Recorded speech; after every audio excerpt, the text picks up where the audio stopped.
Bom, boa tarde, pessoal. Só tentando responder a pergunta, né, que foi levantada aí por César e Sidney na organização desse evento.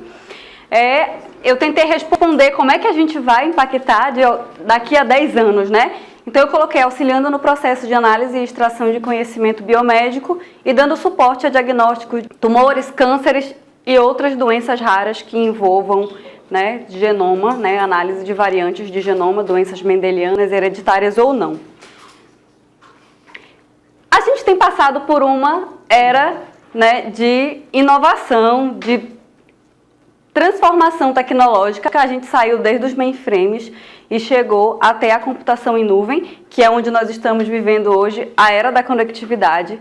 Com a era da conectividade, a gente está produzindo cada vez mais dados, não só pessoas, mas diversos dispositivos estão o tempo inteiro emitindo dados que são armazenados, analisados ou não, mas eles estão sendo armazenados em algum lugar. Existe uma pesquisa do IDC que aponta que só em 2011 foram gerados 1,8 zettabytes, né? Eu coloquei aqui a quantidade de zeros para a gente comparar um pouquinho ali com o giga e ver que isso é realmente uma quantidade muito grande de gigas, de gigas e de dados de uma forma geral.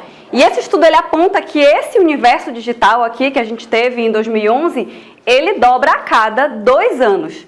O crescimento disso, previsto para até 2020, é que seja de 50 vezes mais do que tinha em 2011, nesse mesmo estudo. Então, a gente chegaria a mais de 90 zettabytes de dados. Não só o volume de dados está crescendo, mas a quantidade de formatos, tipos em que esses dados são disponibilizados e fontes que estão espalhadas por aí também cresce, certo? Existe uma previsão de que serão mais de 75 vezes mais recipientes de informação do que nós tínhamos em 2011 e o crescimento de profissionais de TI para lidar com essa quantidade de informação tem um crescimento, na verdade, inversamente proporcional aí, que seria de menos 1,5 vezes. Né? Então, teria uma redução para compensar essa quantidade de informação que precisaria ser trabalhada. Isso tudo leva a gente ao conceito de Big Data, que trata principalmente o volume relacionado à produção desses dados, né?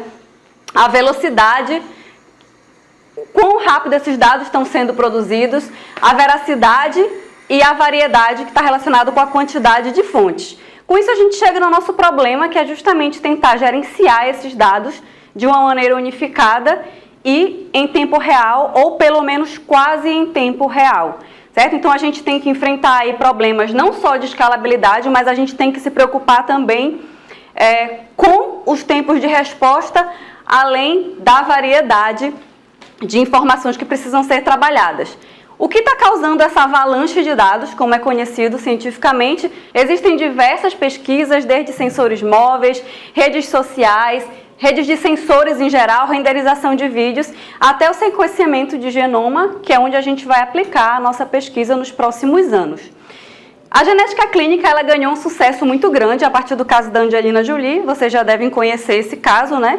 Eu não vou entrar nesse mérito. E também, somado a isso, a diminuição do custo para sequenciar um genoma. A gente consegue ver aqui, comparado ali com a lei de Moore, que de 2007 para até 2014, a queda foi consideravelmente grande, muito notável, né, em relação ao valor que você tem para pagar para fazer, seja como pessoa ou seja pelo plano de saúde, mas o custo geral para sequenciar o genoma de uma pessoa, né, para sequenciamento de um genoma. E aqui, o objetivo geral dessa pesquisa é chegar a que sejam cobrados apenas $1.000. Está muito próximo disso, mas ainda não chegou lá. As máquinas que fazem o sequenciamento são essas aqui. Essa máquina gera arquivos de até 180 GB, então é um volume de dados muito grande, não só gerado pelas máquinas dos laboratórios, que são arquivos parecidos com esses e precisam ser minerados, precisam ser analisados, mas a gente também tem uma quantidade de variantes que precisam ser estudadas e precisam ser consideradas na hora de emitir um diagnóstico. Então, o processo de análise vai desde a coleta até a emissão de um diagnóstico. E para você emitir um diagnóstico, você precisa comparar aquele arquivo de DNA que a gente viu ali de um paciente, com as várias letrinhas, com que tipos de variantes já existem que estão relacionadas a alguma doença. BRCA1 e BRCA2, por exemplo, são indicativos do câncer de mama. Então a gente precisa analisar e descobrir, só mais alguns minutinhos, como que isso vai... Só alguns minutos. Só mais alguns minutinhos. A gente precisa descobrir como que isso está relacionado. E esse é o trabalho que é feito lá na genômica, num processo que a gente chama de anotação, que é esse processo de análise. Então existem várias bases de anotações, bases que indicam que o BRCA1 está relacionado com câncer de mama, que outra variação, outra mutação está relacionada com outro tipo de doença. Então esses dados precisam ser cruzados e precisam ser analisados. Essas fontes, elas têm dificuldades não só na variedade de acesso por serem diversas, mas elas também estão em estruturas diferentes, fontes que são em formatos de dados às vezes diferentes também, não é padronizado, precisa-se ter um controle de versões dessas fontes e algumas dessas bases são públicas e privadas. A nossa proposta foi uma plataforma que tentasse escalar, né, integrando todas essas bases, tanto diversas quanto diferentes, tentar estabelecer um esquema único que a gente pudesse ter uma infraestrutura que fornecesse tanto acesso a dados no modo batch, né, com camadas de serviços para serem acessados por outras aplicações, mas a gente precisa também ter acesso a dados novos, a dados em tempo real, a dados mais recentes. Então a gente propôs essa camada MetaLayer que faz a integração e depois replica os dados para as outras camadas que vão ser disponibilizadas como serviço para o consumo das aplicações.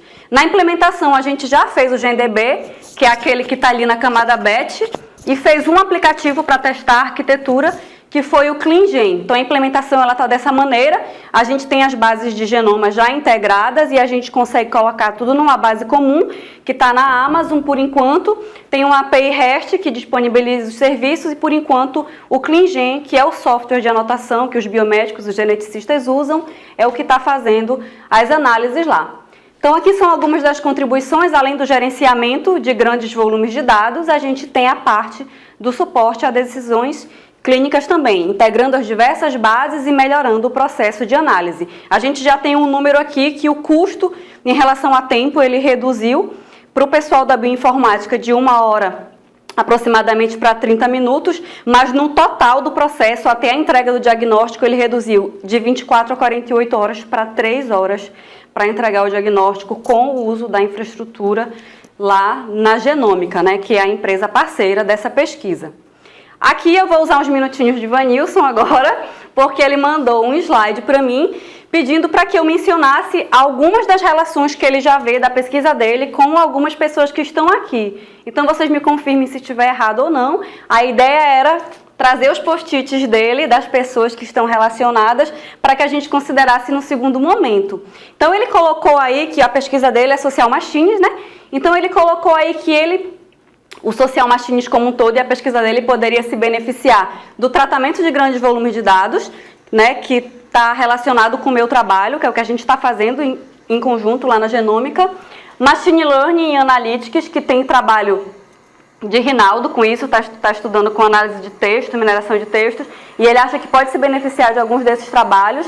Isso tudo pode ser aplicado em Open Data, que ele relacionou Kellyton e César, que estão com trabalhos relacionados a Open Data, e destacou que os ecossistemas também, que é o trabalho de George, que também pode se aplicar aqui, e isso tudo, juntando isso tudo, podem se gerar algumas arquiteturas escaláveis aí, e gerar uma pluralidade muito grande de problemas a resolver. Bom, enfim, foi isso. Eu fiz 2 apresentações numa só. Obrigada.